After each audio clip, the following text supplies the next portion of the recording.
Welcome to Enter the Dragon. Now here's your host, Nicole Sotide. On Enter the Dragon, we bring you martial arts' biggest talents. Today we have a very special guest, Sifu Paul McIntyre from the Newport Beach Lao Khun Do Temple. Thank you for being here. You're welcome. Can you tell us a little more about yourself and Lao Khun Do and some of its founding principles? Sure. I started my martial arts career very early on, like a lot of young kids, tumbling about and doing punching and kicking, and went away from it for quite a while. And then around college age, actually came back to it and trained with a great fighting school up north. And then I finally settled my roots here with Lao Khun Do back in 1994 or so. The art itself was founded by Richard Hingwo Tsim, and that was in China where he was traditionally trained. And he came here to the States to go to school in Boston, Massachusetts. And he had founded the art actually in 1975. So Lao Khun Do stands for Way of the Flowing Fist, which was coined by two of his students, and I think is very apropos. And of course, our founding principles really are simplicity, focus, and economy of motion, primarily. Oh, that's so interesting. Yeah. Now, I heard, so you've been practicing for over 18 years martial arts. What initially drew you to this practice in particular?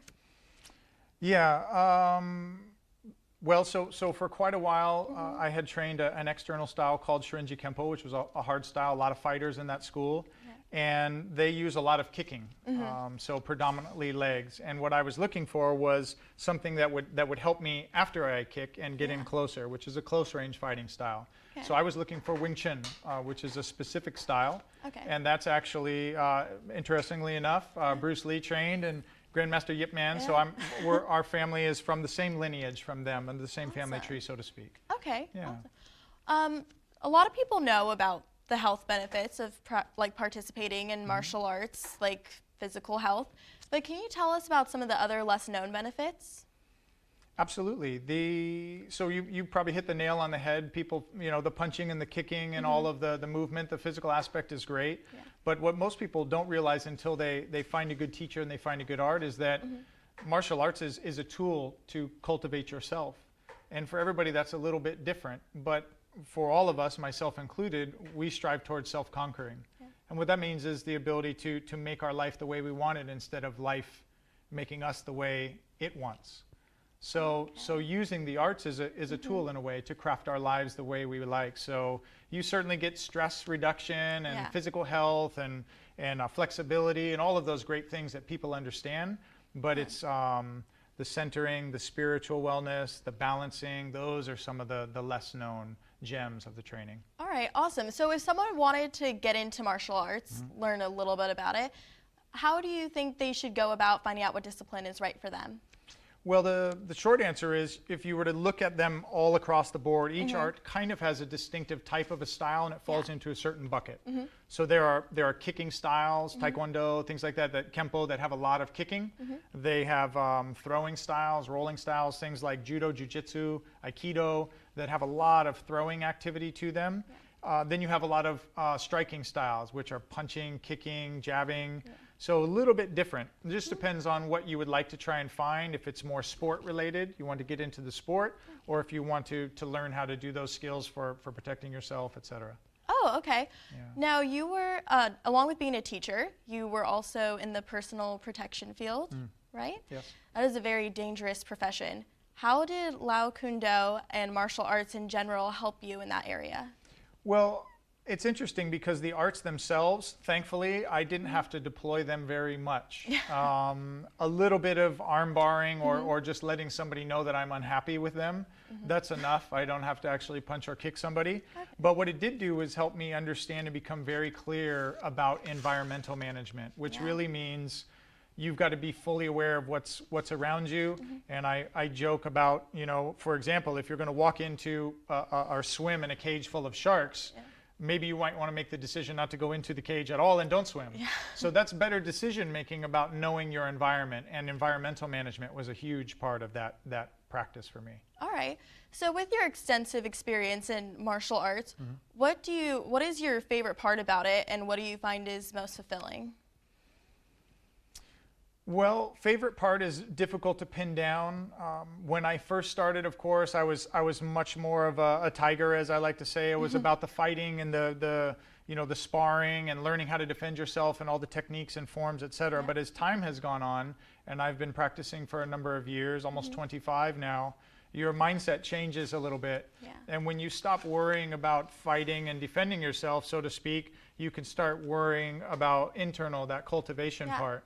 So originally it was external, Lao Kun Do fighting, all of these things. Yeah.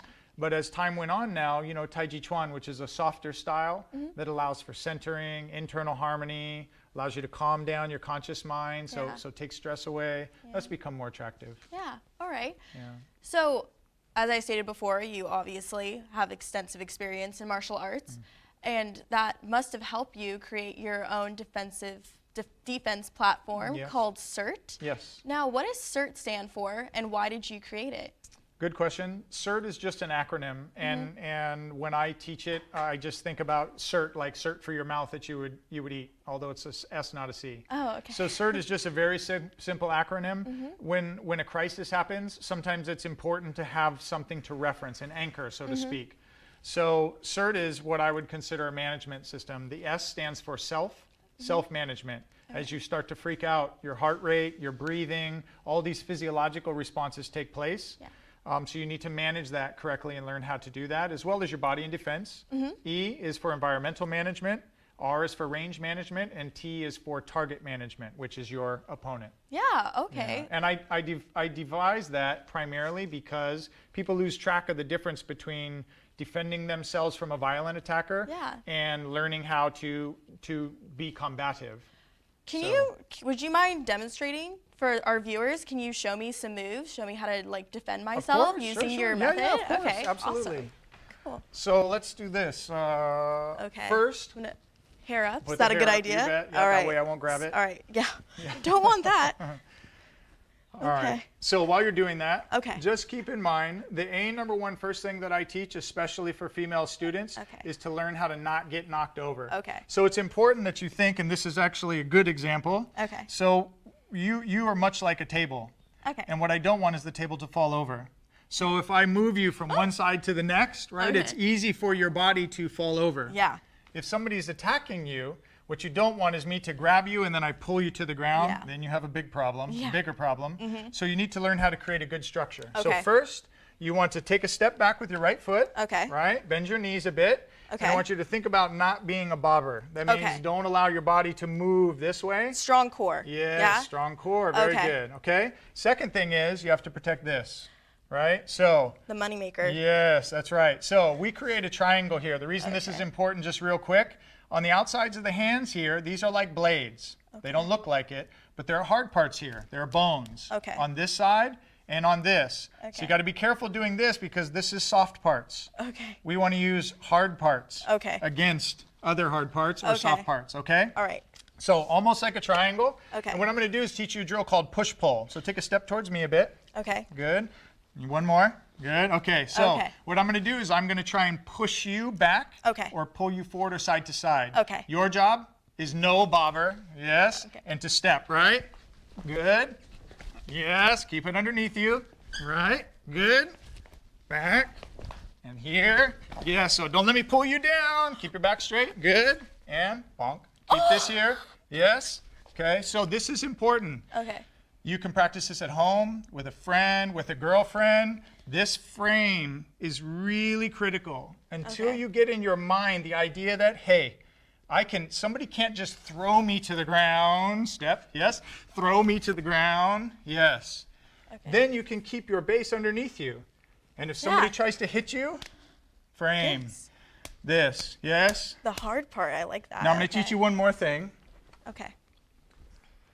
My silent predator over here, I'll leave him be. So, I use what are called accelerators. Okay. In this case, this may be pepper spray. This may be keys through the fingers. Or this may be even a knife, yes? A knife.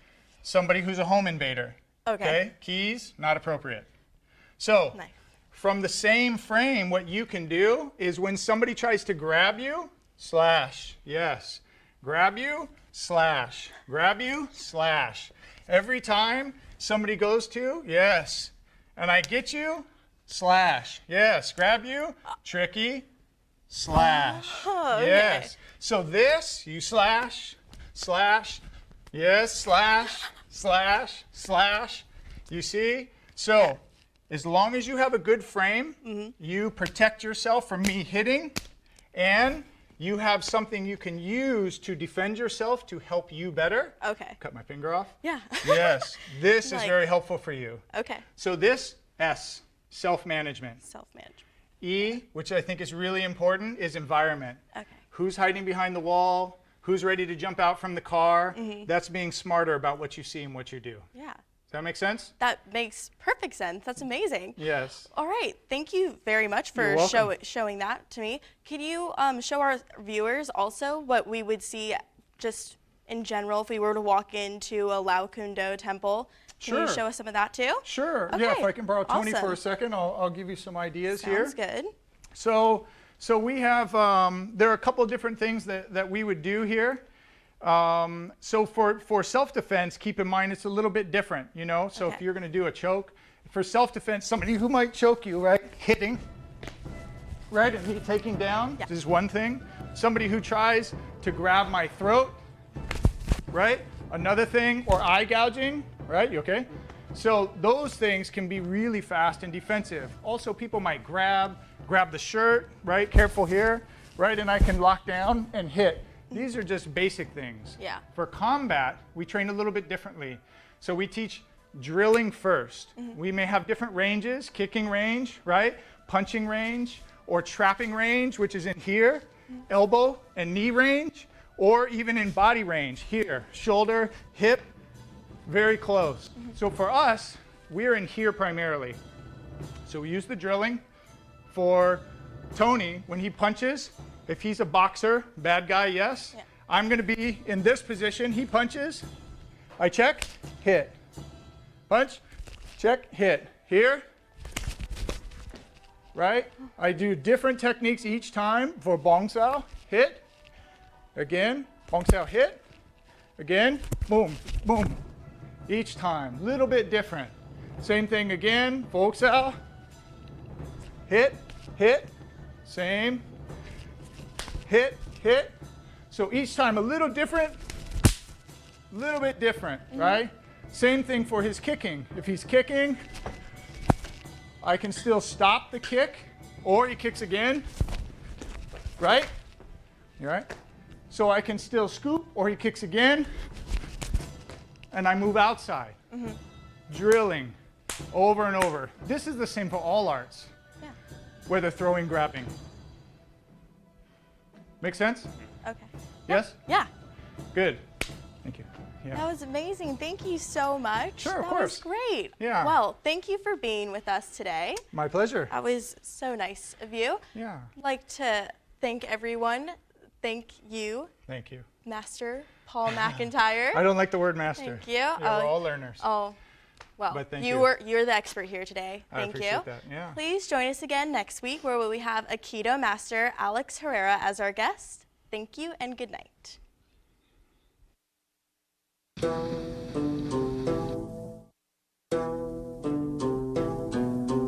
It's not an easy skill to learn. I've been practicing it for many years.